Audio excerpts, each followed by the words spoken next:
ప్రతి నాయకుని ఇంటికి తిరుగుతా ఉన్నావు. నీకు ఏమి గతి పట్టింది కాళ్ళు మొక్కనీకి? మా సోనియా గాంధీ దగ్గర పోయి కాళ్ళు మొక్కుతావు, మా రాహుల్ గాంధీ దగ్గర పోయి కాళ్ళు మొక్కుతావు.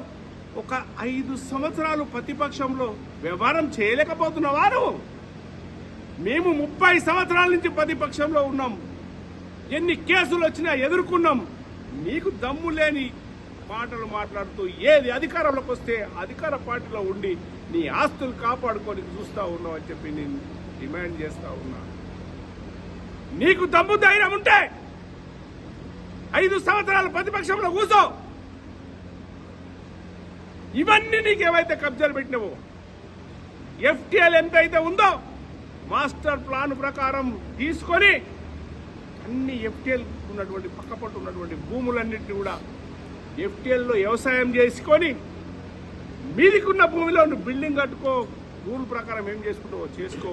అవన్నీ కూడా తీసిన తర్వాత నువ్వు కబ్జాలన్నీ కూడా పెట్టినవన్నీ తీసిన తర్వాత ప్రజలకు క్షమాపణ చెప్పి, కాంగ్రెస్ పార్టీకి క్షమాపణ చెప్పి, రేవంత్ రెడ్డిని తిట్టినటువంటి బూతులన్నీ వెనుకకు తీసుకొని కాంగ్రెస్ పార్టీకి వస్తా అని చెప్పమని చెప్పి నేను డిమాండ్ చేస్తా ఉన్నా.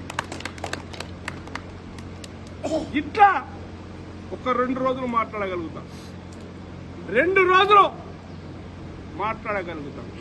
నీకు దమ్ము ధైర్యం ఉందా? ఈ రోజు నీ గుండాలను, నీ దొంగలను, నీ ఎంబడినటువంటి కబ్జాలు పెట్టినటువంటి వాళ్ళను కాంగ్రెస్ లో కొమ్మని ప్రోత్సహిస్తా ఉన్నావు, నేనే తోలిస్తా ఉన్నా అని చెప్తా ఉన్నావు.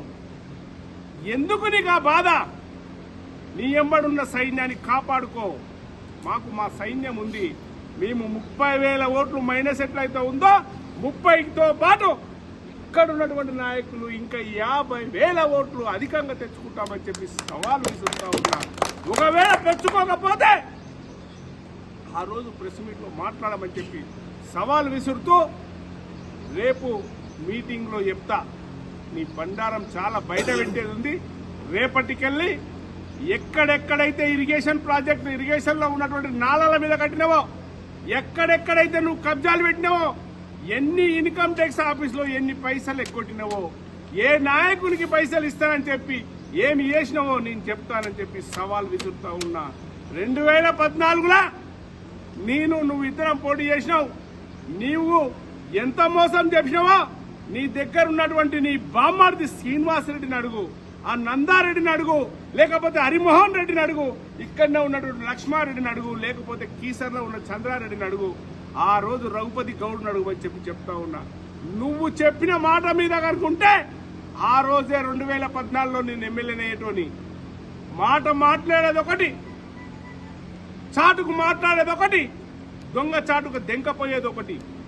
నువ్వు మాకు చెప్తావా, మా పార్టీకి చెప్తావా అని చెప్పి సవాల్ విసురుతూ నీ దగ్గర ఉన్నటువంటి భూములు, కబ్జాలు పెట్టినటువంటి భూములు, ఇరిగేషన్ ప్రాజెక్టులు, విద్యార్థులను మోసం చేస్తున్నటువంటి ఫీజులన్నీ వసూలు చేస్తున్నటువంటి ఫీజులు కూడా ఒక్క కాలేజీలో నీకు ఒక హాస్పిటల్ పెట్టడానికి చేతగానోడావు,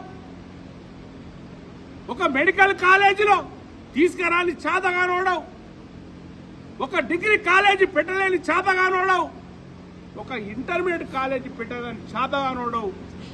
నువ్వు మా కోసం మాట్లాడతావా? ఏ మున్సిపాలిటీలోనన్నా కనీసం ఒక 2 కోట్లు పెట్టి బిల్డింగ్ కట్టించినావా అని చెప్పి నేను ప్రశ్న ఇస్తా ఉన్నా.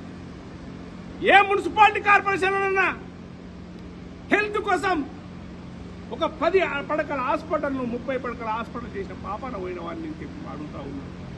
ఏమి చేసినావో చెప్పాల్సిందిగా డిమాండ్ చేస్తూ రేపు కార్యకర్తల సమావేశంలో ఖచ్చితంగా నిన్ను బండారం పెడతా.